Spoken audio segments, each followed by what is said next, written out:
Large SUVs continue to find a significant audience in Australia's unique car market, and with their generous cabins and bountiful passenger space, increasing numbers of family wagons are hitting the market with a third row of seats. Large families no longer have to compromise with vehicles that are effectively vans with seats just to fit everyone in. And the 7-seat of today is practical and spacious without sacrificing driving enjoyment or aesthetics. So we're staging a sort of mini rematch to see how the Peugeot 5008, a relative newcomer in the large SUV segment, will do against two known quantities. This is the Mazda CX-9, and even though it's nearly a couple of years old, it's still a really good example of a strong performer in the large SUV segment. It's got plenty of practicality, it's pretty fun to drive, and it also comes at a sharp price. And for that combination of reasons, it was the 2017 Wheels Car of the Year. Enough said. Now, we've covered this car extensively since its launch nearly 2 years ago, and it continues to impress us. The thing that really stands out about this car, in the segment, it's actually got quite a large engine, 2.5 litres up front with a turbo as well. That means lots of grunt. It's got plenty torque characteristics and also really high revving, nice power at the top end as well. And it doesn't matter what kind of driving you're doing, it's actually really versatile.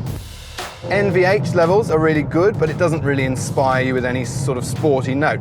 Anyway, this is a large SUV, that's not what it's supposed to do. What it's supposed to do is offer a really good comfy ride, check, and also offer loads of space. And obviously this thing has 7 seats. So on the practicality front, it scores really highly. The other thing I really like is it's got kind of the Mazda family feel in here. And you can get into a Mazda 2 or any other cars in between, and you kind of have the same sense of familiarity. I love this little sporty steering wheel. The layout is ergonomically really good. And as I say, you just get that sense that you haven't compromised anything to get into one of the largest cars in the lineup. This year, we had another really strong all-round performer in the large SUV segment, the Skoda Kodiaq. It did so well, it made it onto the podium at this year's Car of the Year. And it did that for the same reasons the CX-9 did. Big space, lots of practicality, sharp price, and a really good driving package as well. From the second you get in the Kodiaq, you can tell that Skoda is owned by the Volkswagen Group. And that's because I've got really good examples of ergonomics everywhere, including the steering wheel, which is really comfortable in the hand and looks great. Unfortunately, there are some examples of not great quality throughout the cabin, like this horrid hard plastic on the door handle. Ugh. I really like how around the cabin there are really good little features that you don't find in any other car in the large SUV segment. For example, I've got a little bin in the door down here.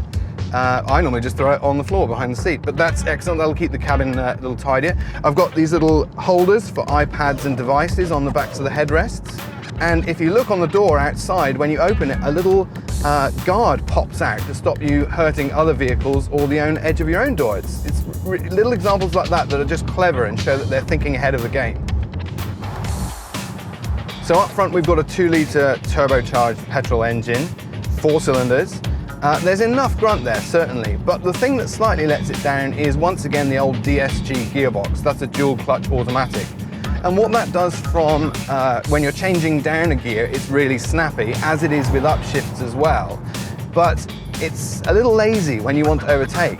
You put your foot right into the point where it'll kick down and it just feels like it's a bit hesitant.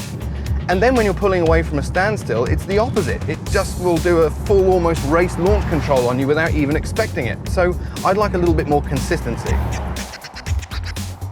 It's never going to be quite the driving experience as an Octavia, say, because this isn't a car, it's an SUV. But actually, it's a really surprisingly good drive.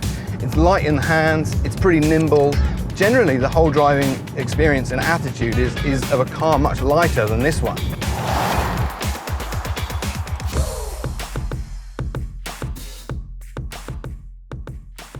And they say first impressions last, and that's a great thing with the 5008 because just look at this interior. The second you get in here, it's delightful. The 5008's interior is quintessentially French. Everywhere there are examples of being different, maybe just for the sake of being different, but actually the net result is a really fantastic cabin. I've got this tiny little steering wheel, which is all angular and petite, and it's a little bit like steering with a 50-cent piece, but actually it works really nicely. It's sporty, not too small, and really comfortable. The thing that I'm always challenged with though, and I've said this before I know, is the looking over the top of the steering wheel at the gauges. It just seems to be a little bit of change for the sake of change. And that tachometer on the right, why does it go the wrong way? There's no need.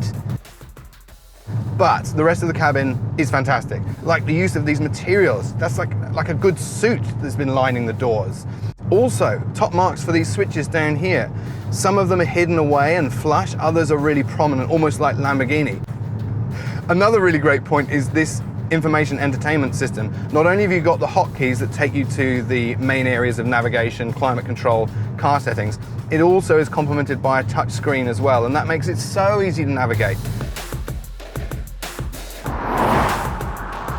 Now, of the three we're testing here today, the Peugeot has the smallest of all three engines. It's just a 1.6 litre turbo four-cylinder, but don't let that put you off, because let's not forget that that is related to the same engine in the Peugeot 308 GTI, and under its bonnet it makes a huge amount of power.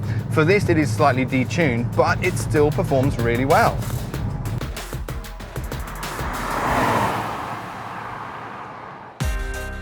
Peugeot weighs into the segment with a compelling package from the start, and the 5008 styling and driving dynamics clearly have an appeal even among Car of the Year scholars. Likewise, Skoda's brilliant design features, functional touches and lively chassis give it a strong foothold in the 7-seat arena.